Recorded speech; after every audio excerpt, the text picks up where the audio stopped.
You remember that night? That night in the garden? The seat is there still. We will go and sit on it tonight." "My dear, I dare not sit out after sunset, so subject as I am to bronchitis." "No, no, of course not. I forgot your bronchitis. This is the time for you to be out. And this air will soon make another man of you, dear. Isn't it a heavenly climate? Isn't it divine, this sun? Look here, Claud. We've got some capital horses, or we had. I'll ask Jim. What do you say to a ride, a long, lovely bush ride, like the old rides we used to have together?" Words cannot describe the pang that went through her when he shook his head indifferently, and said he was too old for such violent exercise now. "Stuff!" she cried angrily. "Besides, I haven't been on a horse for so long that I shouldn't know how to sit him." He teased her lazily. "You wouldn't like to see me tumble off at your hall door before the servants, would you? Oh, Claud! And to think how you used to ride!" But, of course, she knew this was a joke, and laughed it off. "It's nothing but sheer indolence," said she, patting the hand on her arm, that shapely ivory hand, with its polished filbert nails, "and I see that my mission in life is to cure you of it. Come, we will make a start with a real country walk." She began to drag him away from the bowered homestead, but he planted his feet, and took his hand from her arm. "Not now, Debbie," he objected gently, but with that subtle note of mastership that had struck so sharply into Jim's sensitiveness. "It is mail day, and the letters will be at the house by this time." "What do letters matter to us?" "That we can't tell until we see them." They went in and out of the sunshine to their armchairs in the shade. The English mail had arrived, and it was very interesting. Letters from lords and ladies, piles of papers of fashionable intelligence, voices from that world which one of the pair had already begun to hanker to be back in, although not yet distinctly conscious of it. The bride fetched her work basket, and busied herself with a piece of useless embroidery, while the bridegroom read aloud to her passages from the epistles of his titled correspondence, and from the printed chronicles of their doings here and there. She had dreamed of his reading again the sort of things that he used to read, while she sewed and listened, but in the life that he had lived and grown to there had been no room for learning and the arts. He had dropped them, with his health and his horsemanship, long ago. The coroneted letters and the Morning Post occupied them until luncheon.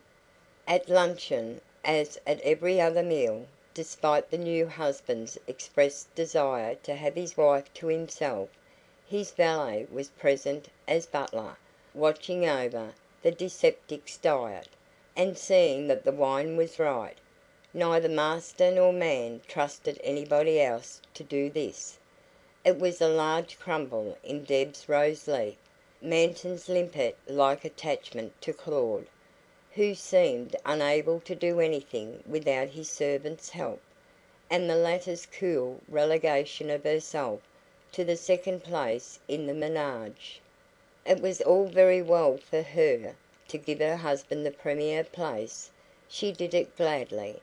But for Manton to take possession of Redford as a mere appanage of his lord's was quite another matter. It was still the honeymoon, and he might do as he liked, or rather, as Claud liked.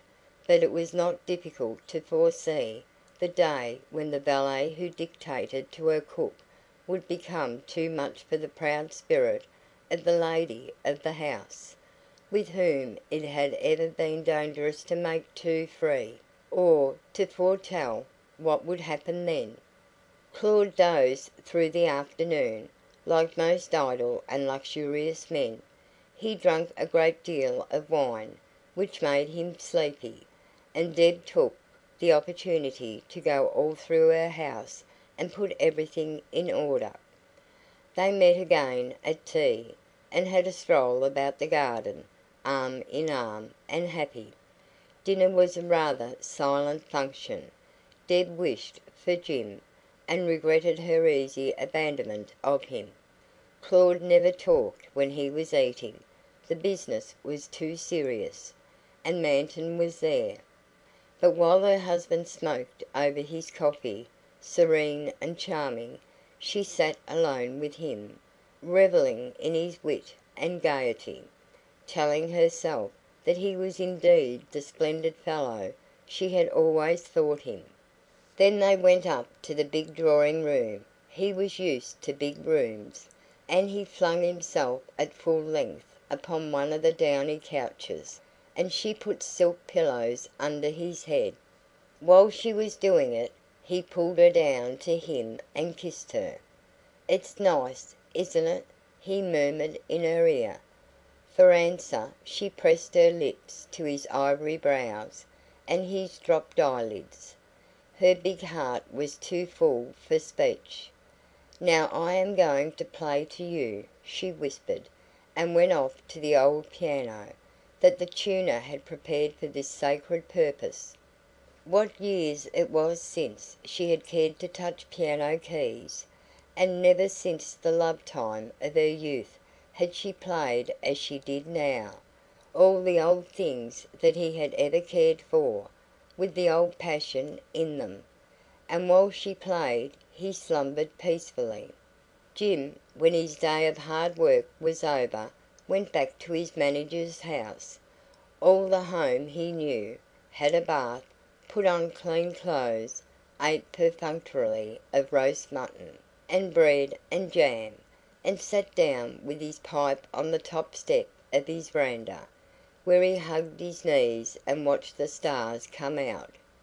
He was a confirmed old bachelor now, set, his sisters said, in his bachelor ways.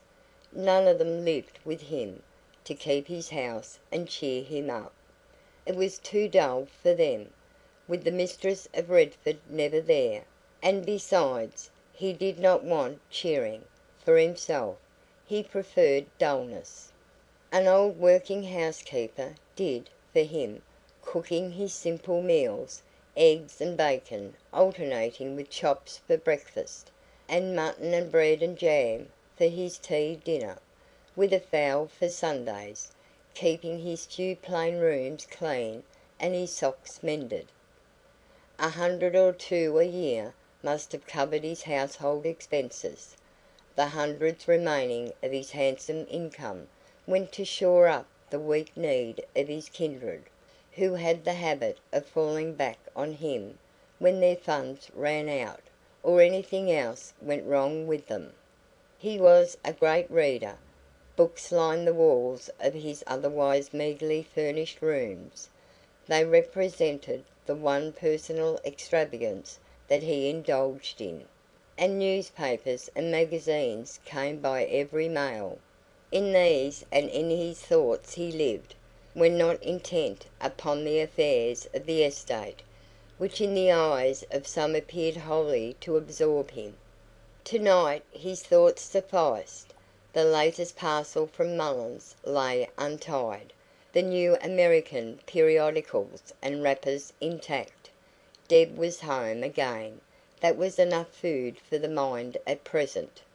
But oh, what a homecoming! His own and only boss, no longer, as heretofore, but subject to a husband who clearly meant to be his master, and as clearly meant him to have no mistress any more. Neither in the way of business nor in the way of sentiment could she be again to him what she had been throughout his life, the altar of his sacrifice, the goddess of his simple worship, his guide, his goal. He must not hope, nor try, nor even long for her now. That one last comfort was taken from him. Well, he walked about, while the fiercest paroxysms raked him, as some of us in our pain torments rush to lotion or anodyne. He sought